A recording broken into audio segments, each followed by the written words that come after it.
Science GK में बताएंगे भौतिक विज्ञान फिजिक्स जीके के बारे में क्वेश्चन।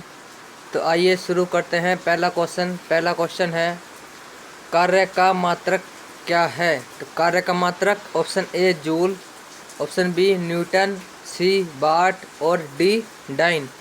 तो इसमें से कौन सा कार्य का मात्रक है? इसमें से ऑप्शन ए जूल कार्य का मात्रक होता है। अगला क्वेश्चन है, प्रकाश वर्ष की इकाई क्या है? ऑप्शन ए दूरी की, ऑप्शन बी समय की, सी प्रकाश तीव्रता की और ऑप्शन डी द्रव्यमान की। तो इनमें से प्रकाश की तीव्रता क्या होगी? ऑप्शन ए दूरी की, प्रकाश वर्ष की इकाई दूरी है। अगला क्वेश्चन है, एम्पियर किसका मात्रक है? एम्पियर किसका मात्रक है? तो ऑप्शन ए है प्रकाश तीव्रता का, बी विद्युत आवेश का, सी विद्युत धारा का और ऑप्शन डी चुंबकीय क्षेत्र का। तो इसमें से कौन प्रकाश मतलब एम्पियर किसका मात्रक है? ऑप्शन सी विद्युत धारा का। एम्पियर विद्युत धारा का मात्रक है।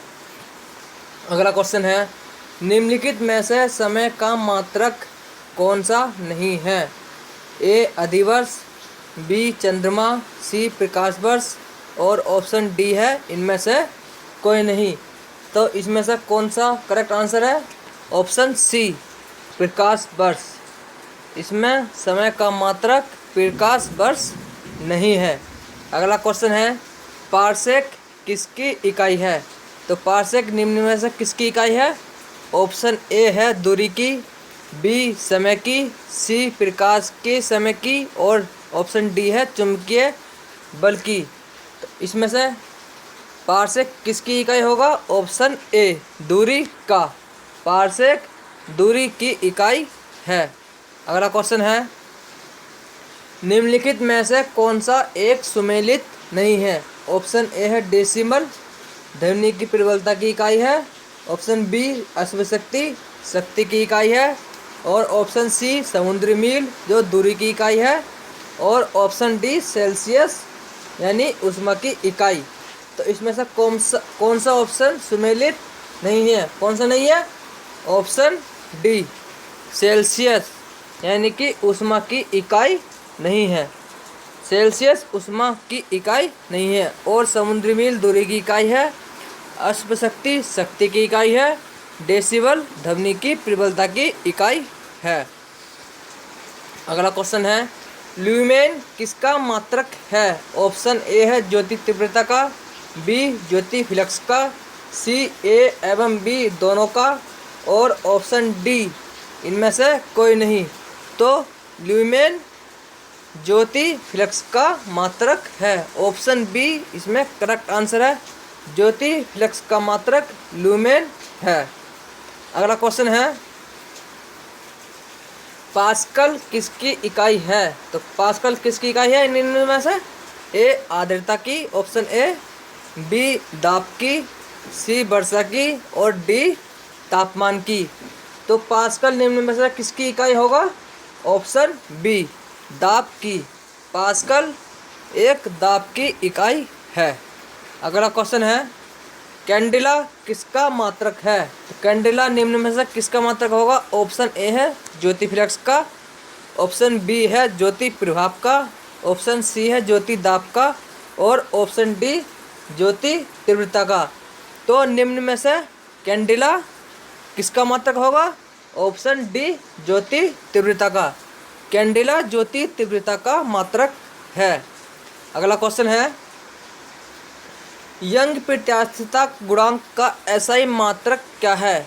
ऑप्शन ए है डाइन पर सेंटीमीटर, ऑप्शन बी है Newton per metre, option C है न्यूटन पर मीटर स्क्वायर और ऑप्शन डी है मीटर स्क्वायर पर सेकंड।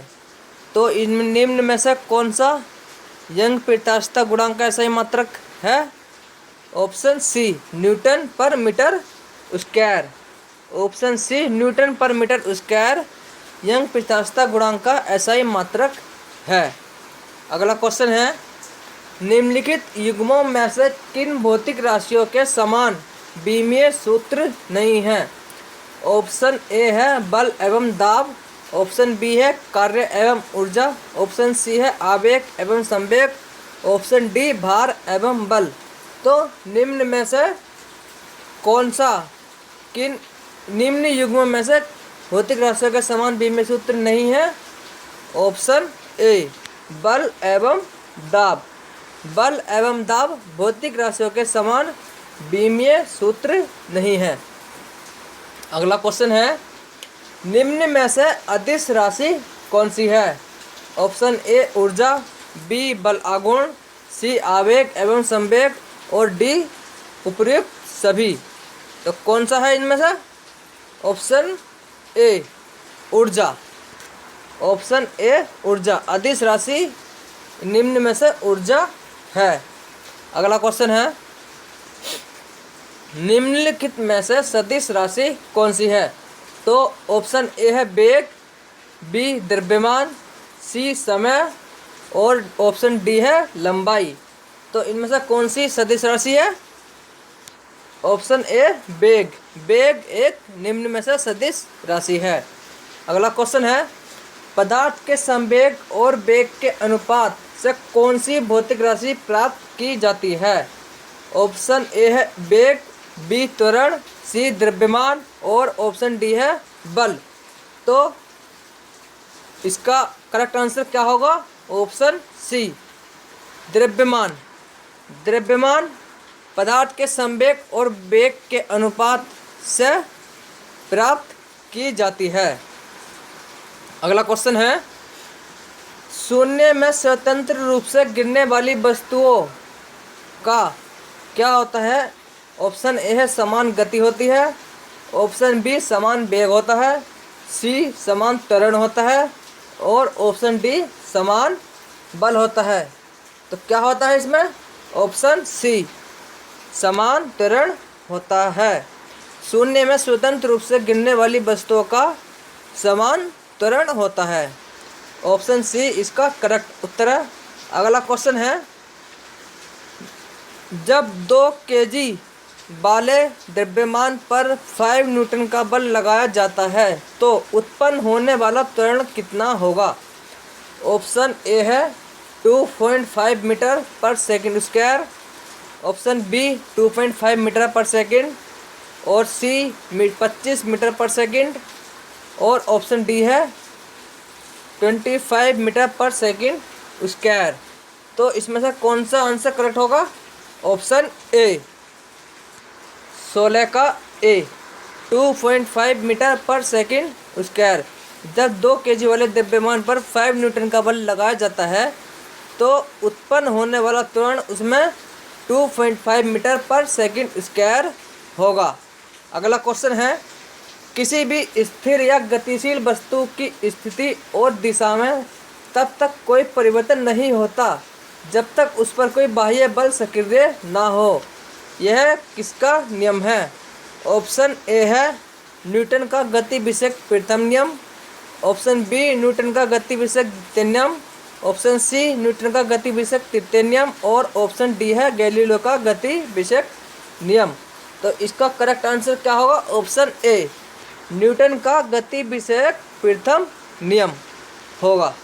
अगला क्वेश्चन है, रॉकेट किसके सिद्धांत पर कार्य करता है? इसका ऑप्शन आपको बताएंगे। ऑप्शन ए है ऊर्जा संरक्षण, ऑप्शन बी बर्नौली प्रमेय, सी एवोगाड्रो परिकल्पना और ऑप्शन डी है संवेग संरक्षण। तो निम्न में से रॉकेट किसके सिद्धांत पर कार्य करता है? ऑप्शन डी संवेग संरक्षण के सिद्धांत पर। इसका ऑप्शन डी करेक्ट आंसर होगा, ऑप्शन डी। अगला क्वेश्चन है, अश्व यदि एकाएक चलना प्रारंभ कर दे तो अश्वरोही के गिरने की आशंका का कारण क्या होगा? ऑप्शन ए है जड़त्वाघूर्ण, ऑप्शन बी द्रव्यमान का संरक्षण नियम, सी विश्राम जड़त्व और ऑप्शन डी है गति का तीसरा नियम। तो कौन सा कारण होगा निम्न में से? ऑप्शन सी विश्राम जड़त्व। अश्व यदि एकाएक चलना प्रारंभ कर दे तो अश्वारोही के गिरने की आशंका का कारण विश्राम जड़त्व होगा, क्योंकि वह उस टाइम विश्राम अवस्था में होगा।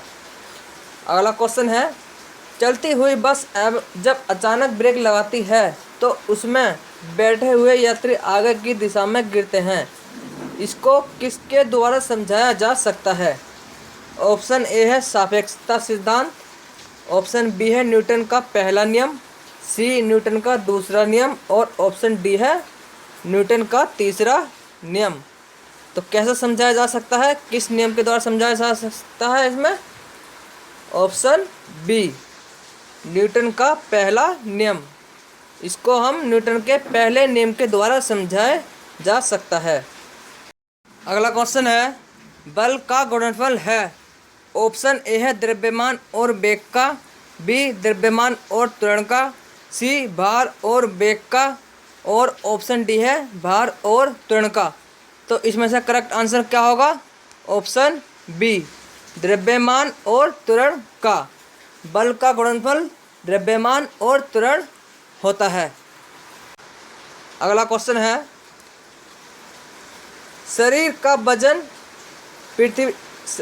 का वजन ऑप्शन ए है पृथ्वी की सतह पर सभी जगह एक समान होता है, बी ध्रुवों पर अधिकतम होता है, सी विषुवत रेखा पर अधिकतम होता है और ऑप्शन डी है मैदानों की तुलना में पहाड़ियों पर अधिकतम होता है।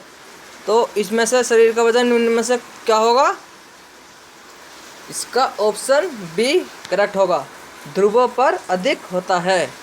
शरीर का वजन ध्रुवों पर अधिकतम होता है। अगला क्वेश्चन है, किसी मनुष्य का भार पृथ्वी पर यदि 600 न्यूटन है तब चंद्रमा पर उसका भार कितना होगा? ऑप्शन ए है 6000 न्यूटन, बी 60 न्यूटन, सी 1000 न्यूटन और ऑप्शन डी है 100 न्यूटन। तो कितना भार होगा मनुष्य का? Option D 100 Newton. किसी मनुष्य का भार पृथ्वी पर यदि 600 न्यूटन है तो तब चंद्रमा पर उसका भार 100 न्यूटन होगा, यानी कि 1/6। अगला क्वेश्चन है, पृथ्वी की सतह पर किसी का भार 29.4 न्यूटन है, उसका द्रव्यमान कितना होगा? तो कितना होगा द्रव्यमान? ऑप्शन ए है 2 किलोग्राम, बी 3 किलोग्राम, सी 4 किलोग्राम और ऑप्शन डी है 29.4 किलोग्राम। तो इसका करेक्ट आंसर क्या होगा? करेक्ट आंसर होगा ऑप्शन बी 3 किलोग्राम। 3 किलोग्राम होगा। अगला क्वेश्चन है, एक अंतरिक्ष यात्री पृथ्वी तल की तुलना में चंद्र तल पर अधिक ऊंची छलांग लगा सकता है, क्योंकि क्या रीज़न होगा उसका? वह ऑप्शन ए है वह चंद्रमा पर भारहीन होता है, बी चंद्रमा पर कोई वातावरण नहीं होता है, सी चंद्र तल पर गुरुत्वाकर्षण बल पृथ्वी तल की तुलना में अत्यल्प है और ऑप्शन डी है चंद्रमा पृथ्वी से छोटा होता है। तो इसका कौन सा कारण होगा? ऑप्शन सी चंद्र तल पर गुरुत्वाकर्षण बल पृथ्वी तल की तुलना में अत्यल्प होता है। अत्यल्प मतलब अति बहुत ही कम होता है। अगला क्वेश्चन है, 1 किलोग्राम राशि का वजन क्या होगा? ऑप्शन ए है 1 न्यूटन, बी 10 न्यूटन, सी 9.8 न्यूटन और ऑप्शन डी है 9 न्यूटन। तो इसका कौन सा क्या वजन होगा 1 किलोग्राम राशि का? ऑप्शन सी 9.8 न्यूटन होगा। अगला क्वेश्चन है, जड़ आघूर्ण व कोणीय त्वरण का गुणनफल क्या होता है? ऑप्शन ए है बल, बी टॉर्क, सी कार्य और ऑप्शन डी कोणीय संवेग। तो क्या होगा जड़ आघूर्ण व कोणीय त्वरण का गुणनफल? ऑप्शन बी टॉर्क होगा। जड़ आघूर्ण व कोणीय त्वरण का गुणनफल टॉर्क होगा। तो दोस्तों ये था physics GK part 1। Railway, Uttarakhand police दूरसंचार, हेड कांस्टेबल, लैब असिस्टेंट, पर्यावरण पर्यवेक्षक आदि की तैयारी करने वाले छात्र हमारे चैनल से जुड़ें और हमारे चैनल को लाइक शेयर एंड सब्सक्राइब ज़रूर करें। धन्यवाद।